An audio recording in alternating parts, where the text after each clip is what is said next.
وكفي أذى المؤمنين واخدم بأحسن ختام إيجاد الانصراف وحان حين الحمام وزاد رسم الجبين ثم صلى وسلام على شفيع الأنام والآل النعم الكرام والصحب والتابعين. الفاتحة. أعوذ بالله من الشيطان الرجيم. بسم الله الرحمن الرحيم. الحمد لله رب العالمين الرحمن الرحيم مالك يوم الدين إياك نعبد وإياك نستعين اهدنا الصراط المستقيم صراط الذين أنعمت عليهم غير المغضوب عليهم ولا الضالين آمين. Bismillahirrahmanirrahim. Alhamdulillahirabbil alamin.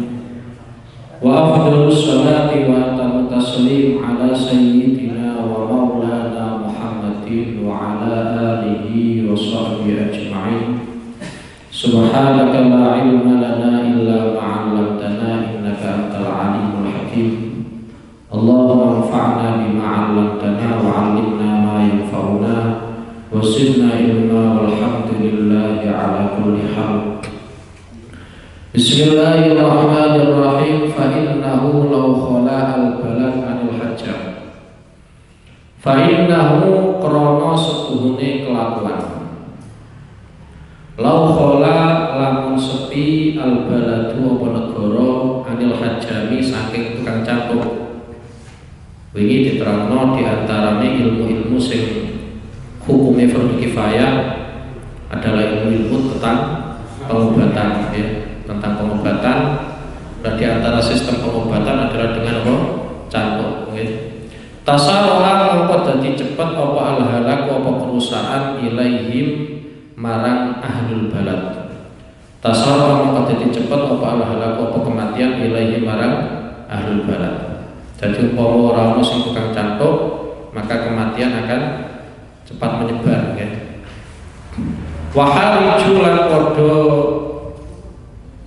dosa utawa wahariju lan padha susah sapa ahlul balad bita'ridihim kelawan mentokno ahlul balad to jagol-jagolno ahlul balad anfusahum ing awak dhewe ahlul balad lil halaki marang perusahaan. Jadi penduduk negara akhirnya pada susah karena memang potensinya adalah kematian yang begitu cepat, ya. Mulane cara aturannya Al-Qur'an ya wala tulqu biaidikum ila tahlukah, ya. Wala tulqu biaidikum ila tahlukah. Jadi sampean aja sampai meletakkan awake sampean piyambak, menjatuhkan awake sampean piyambak nggone kerusakan, ya. Jadi semisal satu contoh bunuh diri, ya. Dadi ono wong fakir utange pirang-pirang tamu bojo terus anak ra tau nurut akhir bunuh diri. Itu ya haram, ya. Karena itu masuk dalam kategori adalah ilqa'un nafsi fil halak. Dadi mateni awak piyambak. Dadi nek mateni awake wong liya wae dosa, mateni awak dhewe ya padha apa? Dosa. Dan itu dulu memang zamannya Rasulullah wis ono, nggih. Zamannya Rasulullah wis ono sahabat ning kono melu perang. Nek perang kendel, bahkan orang-orang kafir itu sulit untuk menangani sahabat itu gara-gara apa? Saking pinternya perang. Tapi ternyata ketika para sahabat-sahabat yang lain itu heran dengan sahabat itu, ternyata komentar Kanjeng Nabi, orang itu huwa finnar, orang itu nggone apa? Neraka. Jadi pada saat sahabat-sahabat yang lain itu kagum gara-gara hebatnya apa? Perang. Wong kafir lain kualat, tapi komentar Kanjeng Nabi ternyata huwa finnar. Dia itu nanti posisinya dia apa? Di dalam neraka. Akhirnya sahabat-sahabat yang mendengarkan dawuh Kanjeng Nabi seperti itu ya penasaran.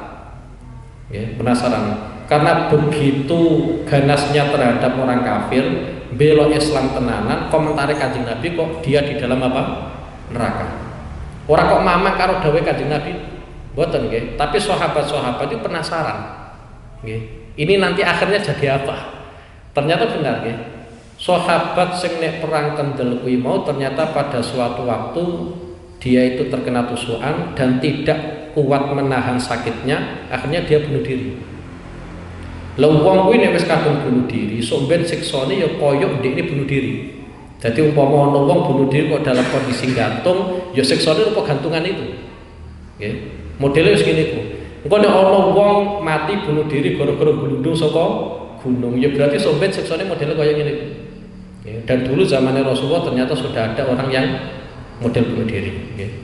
Jadi mulanya di antara dosa yang terbesar itu adalah membunuh orang Islam. Membunuh orang Islam itu dalam artian entah itu membunuh orang lain atau membunuh dirinya sendiri. Lah di antaranya sampeyan dianggap mateni awake dhewe termasuk ilqaun nafsi fil halak, menjatuhkan diri sendiri ning gone kerusakan, yaiku sampeyan makome isih makom wong kudu berobat tapi ora gelem apa berobat. Nggih. Soale sahabate Kanjeng Nabi model loro. Terserah sampeyan melu sing ndi, nek sing kuat pertama nggih monggo, sing kedua kuat sing kedua monggo. Sahabate Kanjeng Nabi iku ana sing sekelas kaya Sayyidina Abu Bakar As-Siddiq. Sayyidina Abu Bakar As-Siddiq iku nek loro, komentare beliau sing dadi dokterku wis ngerti nek aku loro. Nggih. Dadi pada saat beliau itu gerah ning gone Madinah, kemudian sebagian sahabat matur ning gone Abu Bakar, jenengan boten berobat. Ternyata jawabannya Abu Bakar, sing nambani sing dadi dokterku wis ngerti nek aku loro. Lah yang dimaksud dokter oleh Sayyidina Abu Bakar itu adalah Allah Subhanahu wa taala. Jadi beliau boten berobat. Nek sampean makome koyo ngene iki monggo. Kita kok gak kuat ya, kita gak kuat. Wong pilek sithik sambat ya ora watuk sithik watuk kok begigile koyo ngene iki. Dadi ana sing model Mbah Sayyidina Abi Bakar Siddiq.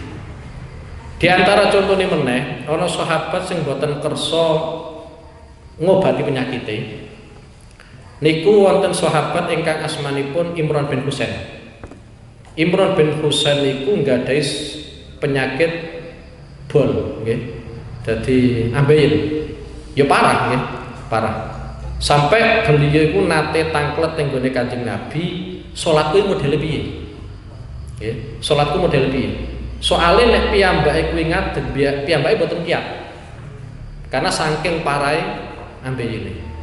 Akhirnya Kanjeng Nabi memberikan rumus, nek sampean ora kuat ngadeg ya salaten karo apa? Lungguh.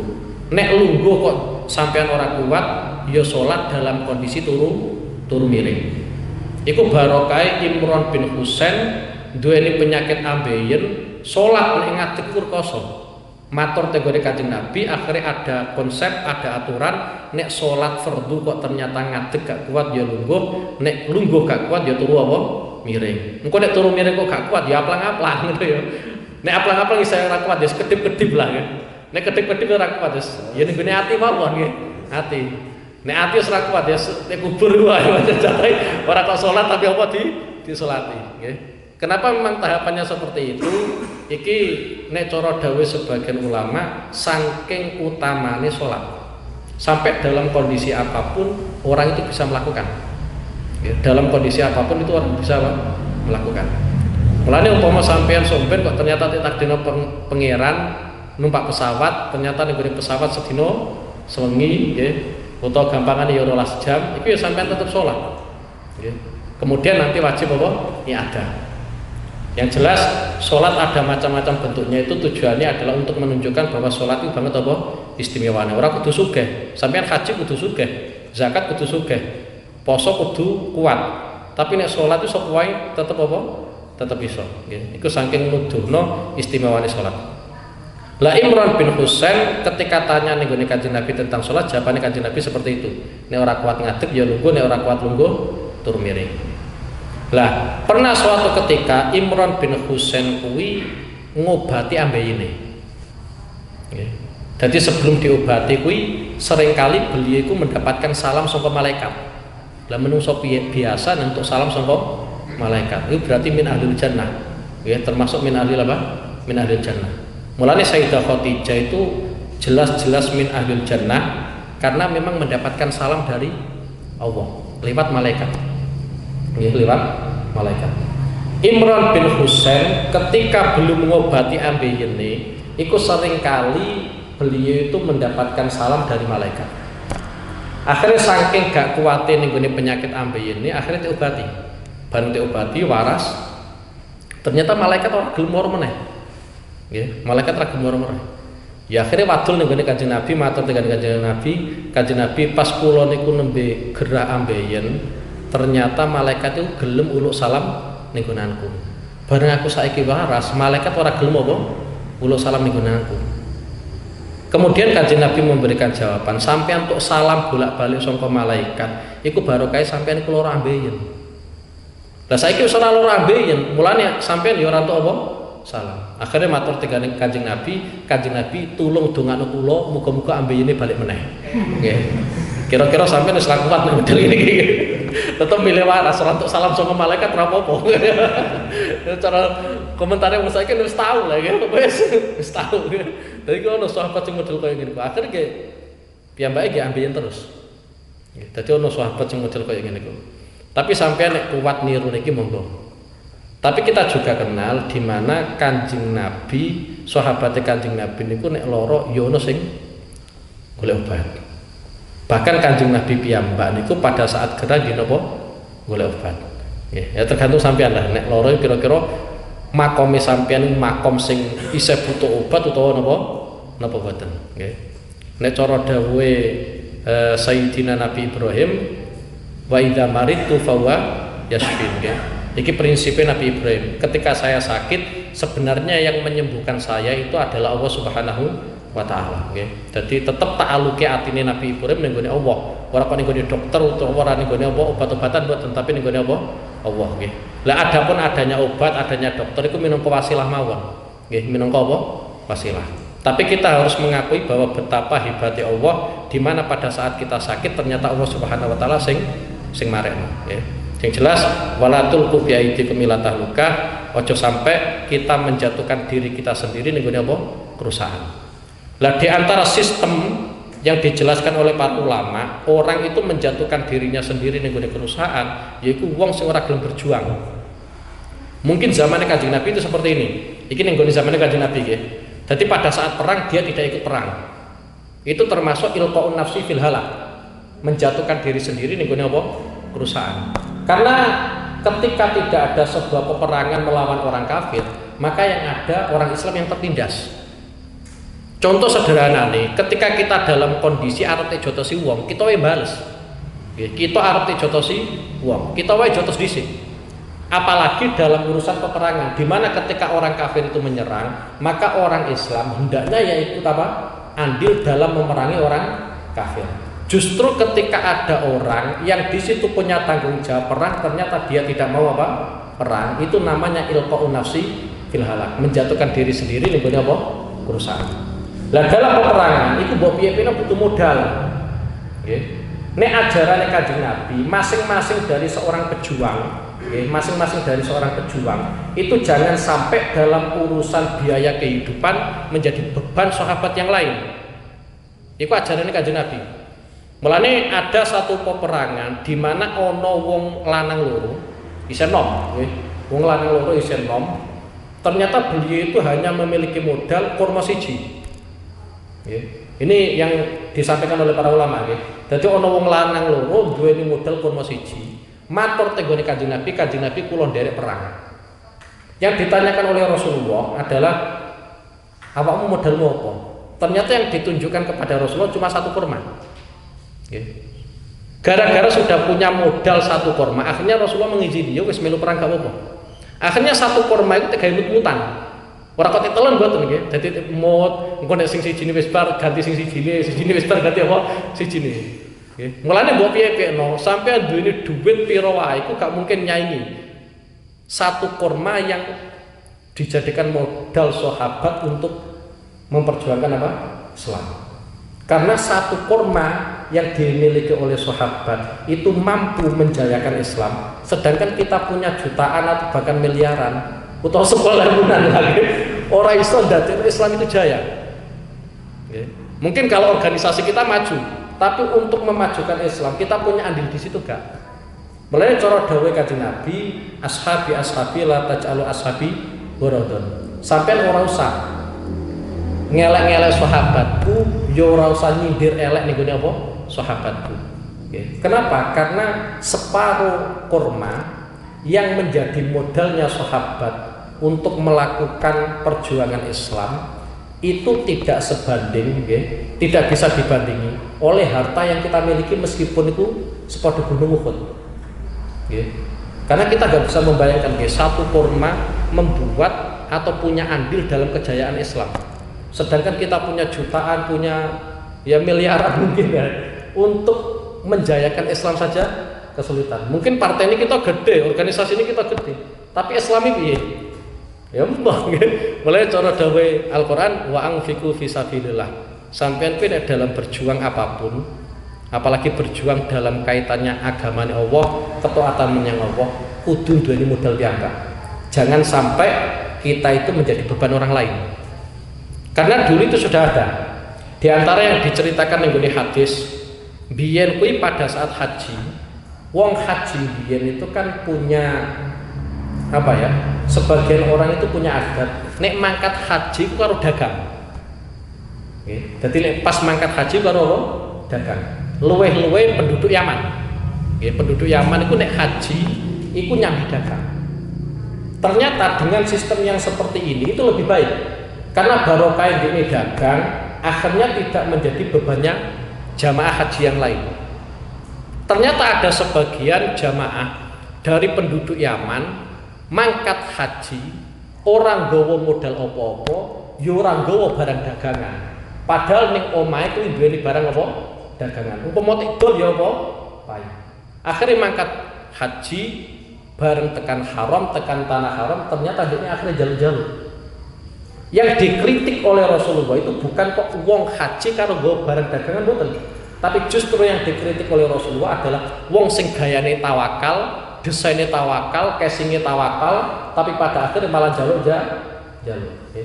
Jadi ajarannya Al-Quran, ajarannya Kanjeng Nabi wa anfiqu fi sabilillah, artinya kita itu dalam berjuang, dalam ketaatan, piye carane modal dewi, ojo dadi beban wong liya. Apa meneh tomak, nggih, apa meneh apa?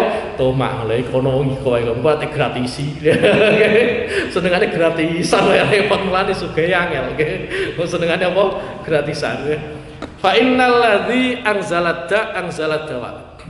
Fa innal ladzi krana satune zat. Fa innal ladzi krana satune zat anzala kang nurunake sinten alladzi addaa ing penyakit. Anzala iku nurunake sinten alladzi addawa ing obat. Anzala iku nurunake sinten alladzi addawa ing obat. Wa arsyada lan nuduhake sinten alladzi ilastimalihi marang gunakake obat. Ilastimalihi marang gunakake obat.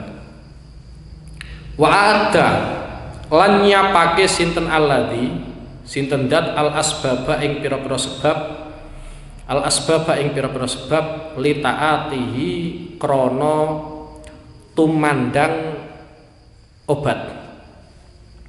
Fala ya juzu mongko ora wenang. Fala ya juzu mongko ora wenang at-ta'arudu apa ngetok-ngetokno lil halaki marang kerusakan bi ihmalihi kelawan ngenggurake obat. Bi ihmalihi kelawan ngenggurake obat. Wis nggih iki konsep umum, aturan umum fa innal ladzi anzalad dawa. Nggih, dadi nek cara hadis ma anzalallahu da'an illa anzala fi syifaan.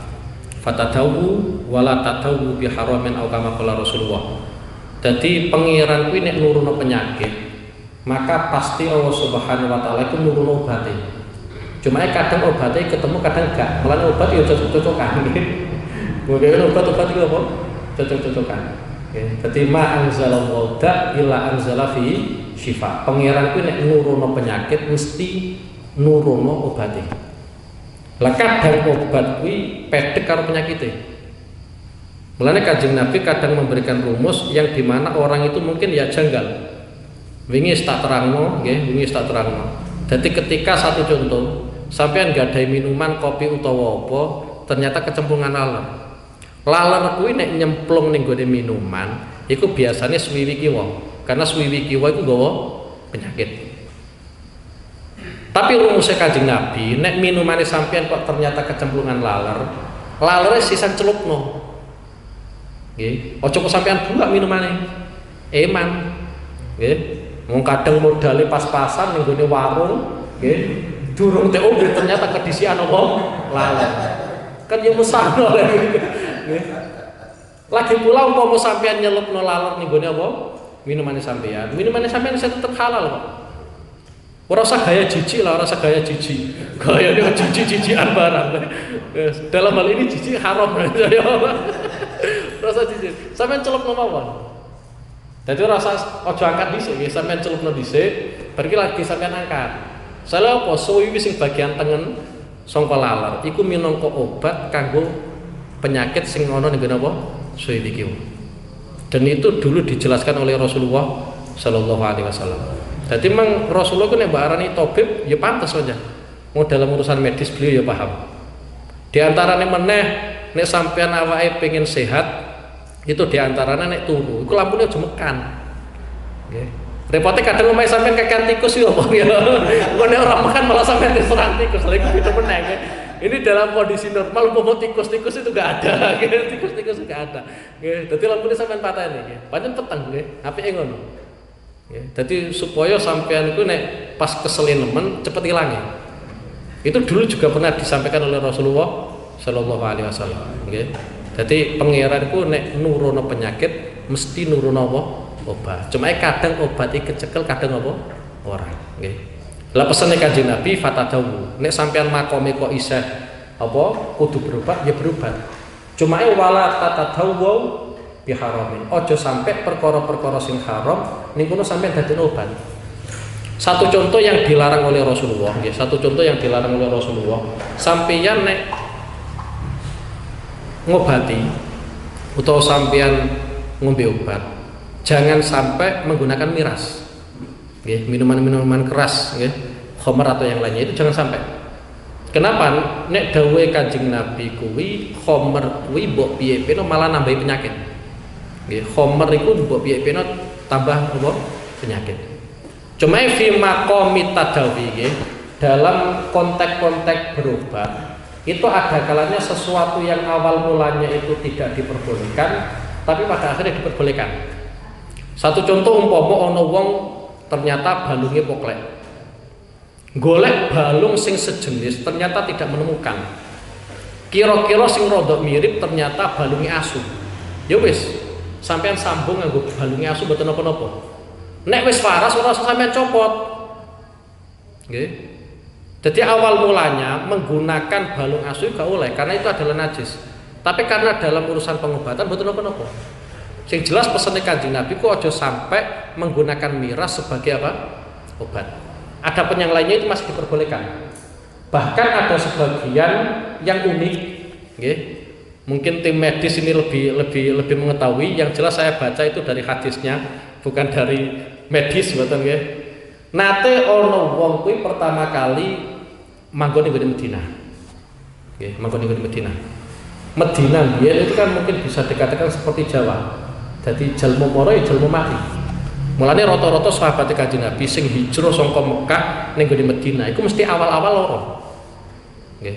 Ya sebagian ono sing kabudut, sebagian mboten. Ternyata ada sebagian orang moro ning gone Medina, pertama kali ning gone Medina ternyata dia itu sakit, matur ning gone Kanjeng Nabi. Bareng matur ning gone Kanjeng Nabi memberikan resep, wis sampean marani ning gone penggembala unta kono, engko sampean njaluk uya unta. Sampean ombe engko waras. Tik parani tenan, nggih. Bareng tik parani ya ngombe uya apa? Unta. Ya waras. Mbok pepen nek sing ngendikane Kanjeng Nabi ya macos pleng tenan nggih.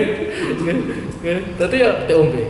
Cuma kesalahan wong sing njaluk resep ning gone Kanjeng Nabi ternyata setelah dia sembuh ternyata pengembalane dipateni kabeh. Unta-untane tik rampas.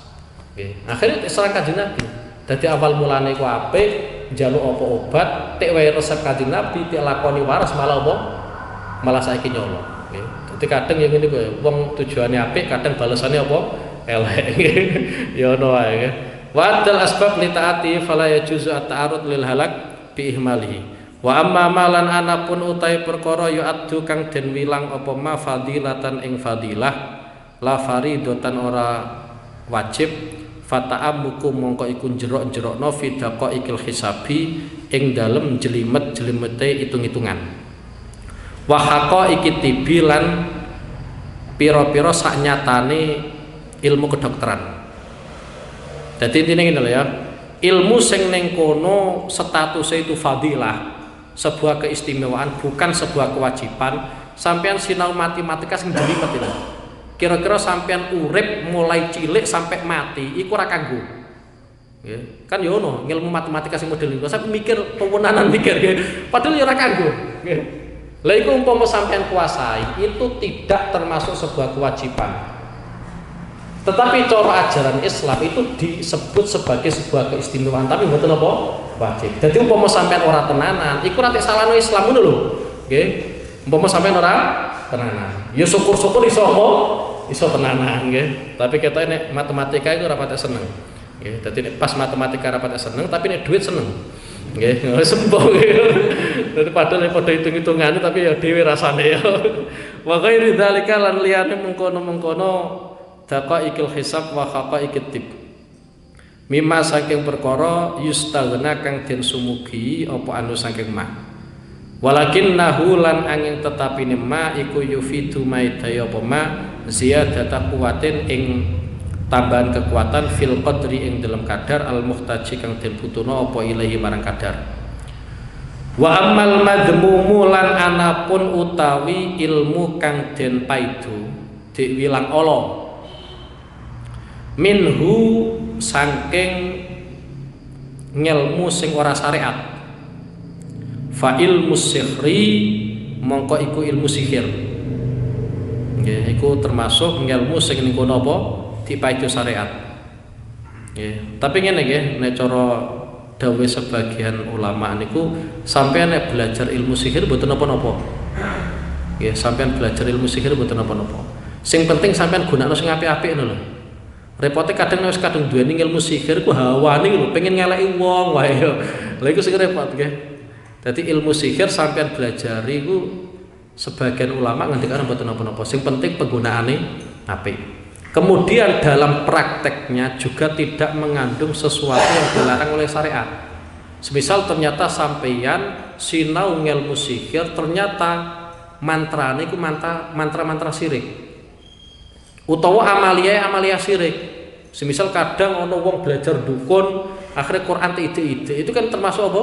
Syirik. Selama kandungan ya, jadi prosesnya itu tidak mengandung syirik, tidak mengandung sesuatu yang diharamkan oleh Islam, sampean belajar ilmu sihir betul napa-napa. Kemudian dalam penggunaannya ya apik. Ya, semisal ono wong sing ning kono omah-omah lagi seminggu kok kita ora apik arep pegatan wae. Ya sampean sihir mawon ya gen rukun. Iku apik iku ya apik. Lah mbok nek kono tukaran gara-gara sihirmu lah kuwi malah repot.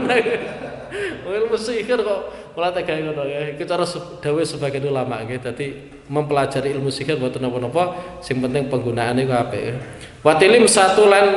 Watilim satilan ilmu-ilmu tentang mantra-mantra. Wa ilmu sakbadati lan ilmu sulapan ya ilmu sulapan ngene tipi-tipi sampean sawang sampean delok gitu ya iku wis termasuk ilmu-ilmu elek iku watal bisati lan ilmu-ilmu gawe bawurna watal bisati lan ilmu-ilmu sing gawe bawurna wa amal mubahu sing jelas ini iki tak terangno kaitane karo ilmu sihir ilmu mantra-mantra ilmu sakbadah nggih dadi karena ngene nggih cara dawuh Kanjeng Nabi sampeyan nekani dukun iku ya 40 dina salate sampeyan ora ditampa meskipun khusyuk tenanan lho tetep mboten apa ditampa nggih sampeyan nekani tok nggih nekani dukun itu dalam artian ngeramal jadi bukan ahlinya ngeramal gayane ngeramal beda nek ulama lho ya sampeyan kudu iso bedakno kira-kira wonge saleh utawa ora ngono lho. Jadi standarnya itu, nek ketoke kok ora soleh, nggih, wedokan nggone tanggane setek royok barang berarti apa ora saleh. Kok ternyata dekne kuwi nerawang masa depan, iku berarti nuduhno termasuk kahin nggih, termasuk dukun. Lah sampeyan nekani mbok golek apa, iku nek cara hadis nek terangno 40 dina salate sampeyan ora diterima. Nggih. Dadi 40 dina bayangno iki 40 dina ora tampa. Nggih. Nekani tok, nggih, nekani tok. Tapi kalau memang orangnya itu soleh, nggih, semisal ahli wiridan, ternyata iso nebak. Karena pangeran itu gawe mirip-mirip. Nggih. Mulane nek wonge kok wong soleh, iku nek cara bahasa hadis adalah firasat. Nggih, boten ngeramal boten nggih, tapi firasat. Jadi nek cara bahasa Indonesia yo firasat itu. Dadi ana bahasa Arab itu firasat.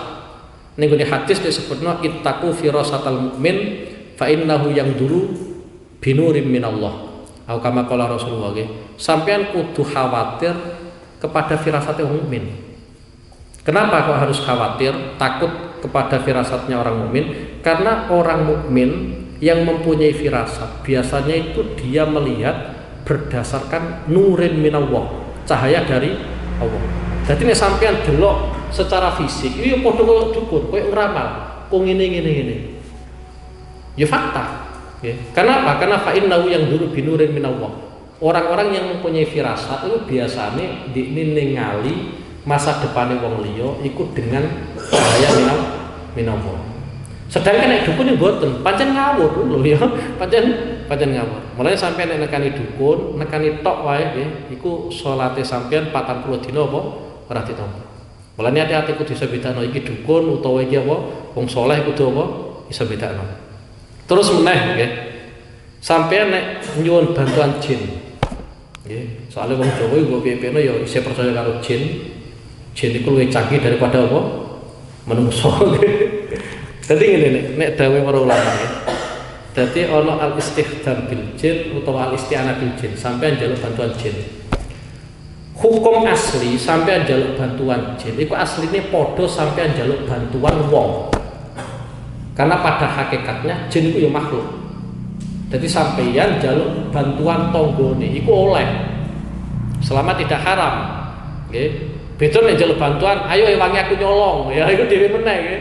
Sampeyan jaluk bantuan tanggane ning gone perkara apik iku oleh. Berarti nek sampeyan jaluk bantuan ning gone jin iku boten angsal. Nggih. Kalau memang sampeyan jaluk bantuan jin itu dengan cara sing mengandung syirik. Selama tidak mengandung syirik, sampeyan jaluk bantuan ning jin iku mboten napa-napa. Dan dulu juga banyak sahabat-sahabat biyen itu kadang komunikasi karo jin. Di antarane sahabate Kanjeng Nabi sing jenenge Abdurrahman bin Auf nggih, sing jenenge Abdurrahman bin Auf. Ketika beliau dagang ning Syam, perjalanan ning Syam, iku nate ning tengah-tengah dalan ternyata piyambake ketemu jin. Ya omongan biasa. Mulane sampeyan yang jaluk bantuan ning jin iku hukume ora apa-apa selama mantrane utawa cara-carane sampeyan iku tidak syirik. Kalau cara-caranya itu ternyata syirik, lah itu ya enggak boleh. Semisal satu contoh ya.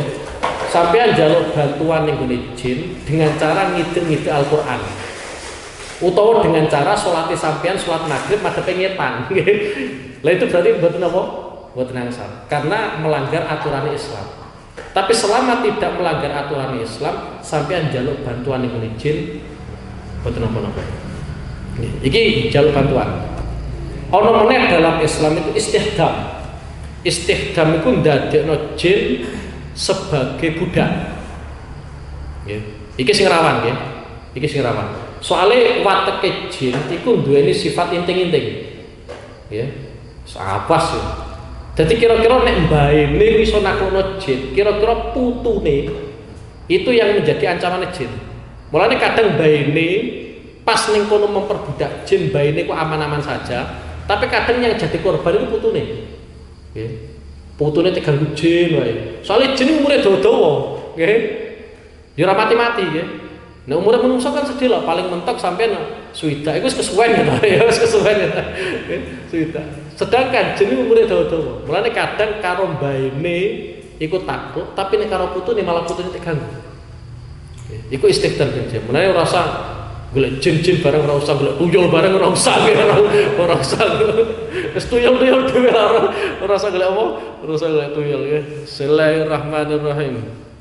Wa amal mubahulan anapun utawi mubah ilmu kang den wenangno minu saking al fal ilmu mongko iku ilmu bil asyari kelawan pira-pira siiran allati kang la sahfa kang ora ana ngenyek iku maujud via ing dalam alati. Wis ilmu-ilmu tentang siiran, nyanyian. Wis ngene aja anti karo nyanyian. Tapi ora usah seneng-seneng nemen karo apa nyanyian. Repote embo ya sekadung karo nyanyian wis senenge tenanan. Dadi ngene iki aku cerita sahabat dhisik iki. Dhisik meskipun yo kelakuane kita iku adoh lah.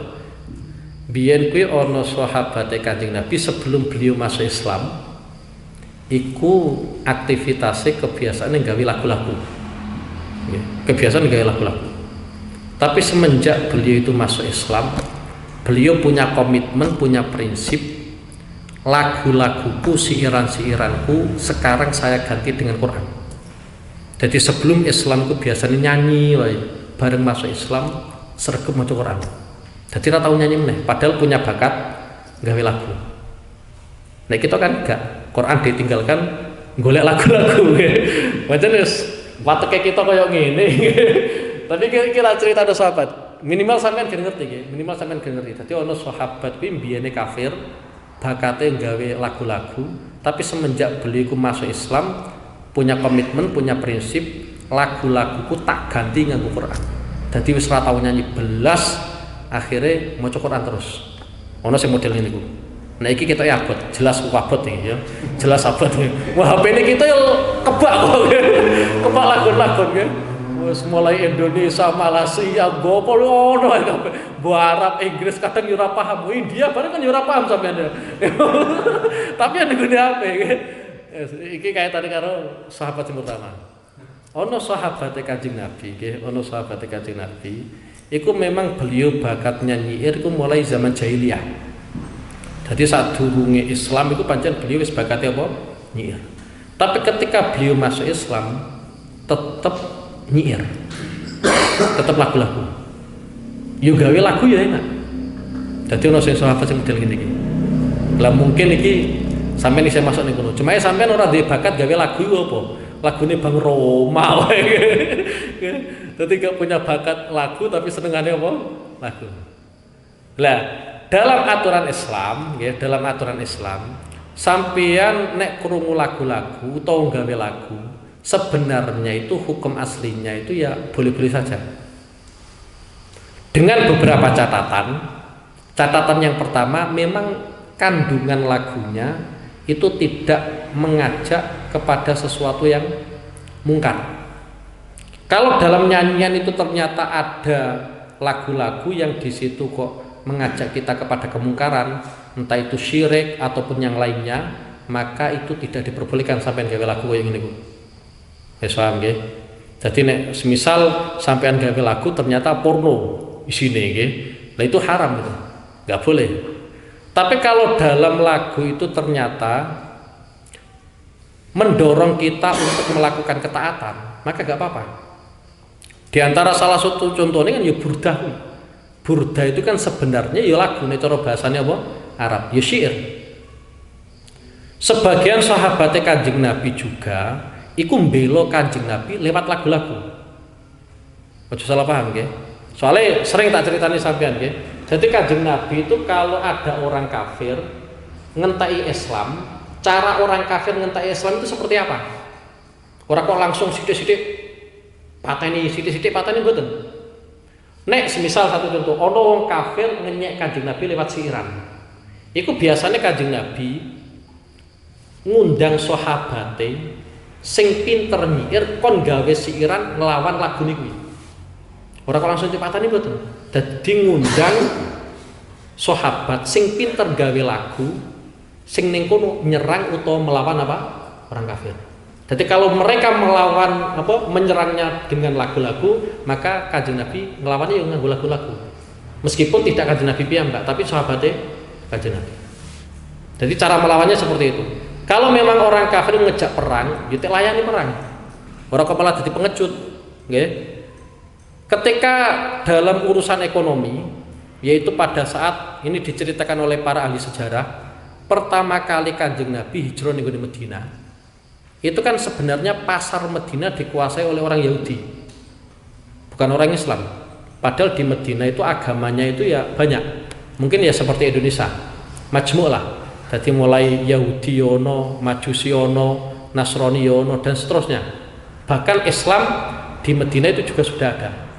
Tapi perekonomian, perputaran ekonomi di Medina pada saat itu yang menguasai ternyata orang Yahudi. Saking cerdasnya kanjeng Nabi dalam mendidik para sahabat. Sebagian sahabatnya kanjeng Nabi sing ahli dalam urusan bisnis. Pertama kali piye carane pasar Medina itu dikuasai oleh orang Islam. Karena orang Islam itu nek nyawang orang Yahudi, ngowahi rego itu pokoknya sagenai. Jadi ketika orang Islam dalam kondisi pailit, kira-kira barang itu banyak dibutuhkan, mereka memberi harga yang sangat tinggi. Itu orang Yahudi. Barokah ono Sayyidina Utsman, Abdurrahman bin Auf, Tolha dan seterusnya, orang-orang yang ahli bisnis. Akhirnya lambat laun pasar Medina itu dikuasai oleh orang Islam. Harganya stabil. Jadi kalau peperangan lewat ekonomi, kanjeng Nabi ngelawannya ekonomi. Meskipun tidak kanjeng Nabi langsung, tapi lewat apa? Sahabat. Itu kanjeng Nabi nggih. Lah kanjeng Nabi yo tahu elek-elek wong kafir lewat lagu-lagu. Nyeluk sahabatnya kanjeng Nabi sing pinter nyanyi, sing pinter gawe lagu-lagu kon nglawan siirane wong kafir. Lah kadang sahabatnya kanjeng Nabi kuwi nek lagu-lagunya ning masjid. Nggih, dadi sampeyan ora usah kaget saiki ana tolak al-badrul ning gone masjid, nggih, selawatan ning gone apa? Masjid. Ora usah kaget. Zaman biyen iku wis ana. Wonten hadis ingkang nerangake ana sahabate Kanjeng Nabi jenenge Hasan bin Sabit. Hasan bin Sabit itu termasuk sahabate Kanjeng Nabi sing pinter nyair. Nggih, Hasan bin Sabit. Pernah suatu ketika ning gone zamane Sayyidina Umar bin Khattab, karena pada saat itu Kanjeng Nabi sampun kapundhut. Ning gone zamane Sayyidina Umar bin Khattab, Hasan bin Sabit kuwi nyanyi-nyanyi ning gone masjid. Boten gitaran lho ya, nyanyi-nyanyi. Soale nyanyi ora kudu nganggo apa? Gitar ge. Dadi nyanyi-nyanyi ning masjid. Ternyata Sayyidina Umar ngelirik. Lirikane Sayyidina Umar iku minangka ora seneng. Karena Hasan bin Sabit iku wong pinter, spontan langsung jawab. Nggih. Kuntu unsidu fi hada wa fihi man huwa khairun minka. Biyen nggih, biyen aku iku nyanyi di masjid kene. Dan di masjid ini ada orang yang lebih baik daripada engkau, yaitu rupane Rasulullah. Ternyata Rasulullah gak ngelarang. Karena sudah mendapat jawaban dari Hasan bin Sabit, Sayyidina Umar ya menang. Karena Rasulullah saja gak ngelarang, mosok kita apa yang ngelarang? Jadi nek sampean nyanyi-nyanyi di masjid, selama itu kandungannya apik, selawatan utawa apa, mboten napa-napa. Nggih, mboten napa-napa. Sing jelas sing ora oleh ning masjid gitaran iki apa? Sampai apa? Gitaran nggih. Dadi nek sampean pengen nyiir-nyiir, monggo mawon nggih. La safafiyah. Wa tawarihil akhbari lan pira-pira sejarahe pira-pira kabar wa malan perkara ya jeri kang lumaku apa majrahu ing dalem nggon lumakune ilmu bil as'ar allati la sakhfa fiha wa tawarihil akhbar nggih. Dadi sejarah-sejarah tentang informasi nggih, sejarah-sejarah wong biyen. Soale ngene nggih. Nek cara ajarane Al-Qur'an nggih, nek cara ajarane Al-Qur'an nek ana cerita-cerita tentang wong-wong kuno iku minangka gawe ibrah. Nggih, minangka gawe ibrah. Tapi iki khusus tentang Al-Qur'an. Nek ana cerita-cerita zaman kuno iku nuduhno kadang ya ana sing kriminal, ana sing ora. Nek sing kriminal iku berarti sebagai ibrah bahwa jangan sampai kriminal itu kita lakukan.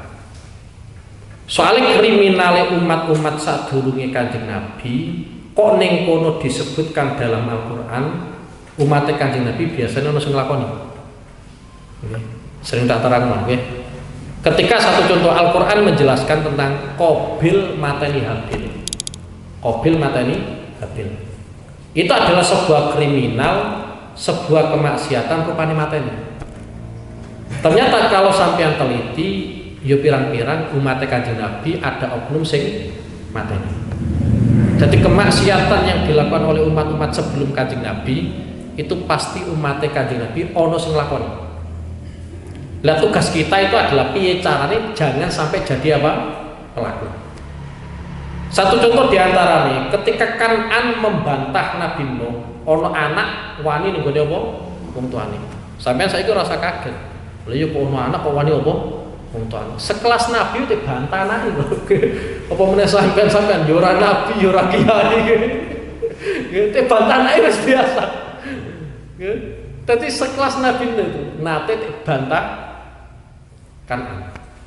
Iki nuduno ono anak wani wong tuwa. Itu diantara kriminal. Jadi sampai ora usah kaget, nek zamane Kanjeng Nabi Muhammad ono anak wani wong tua. Di antarane meneh zamane Nabi Lut. Zamane Nabi Lut itu ono wong lanang seneng lanang. Nggih, ono wong lanang seneng apa? Lanang. Nah, sampeyan nang grup orang Amerika ora ya ono nggih.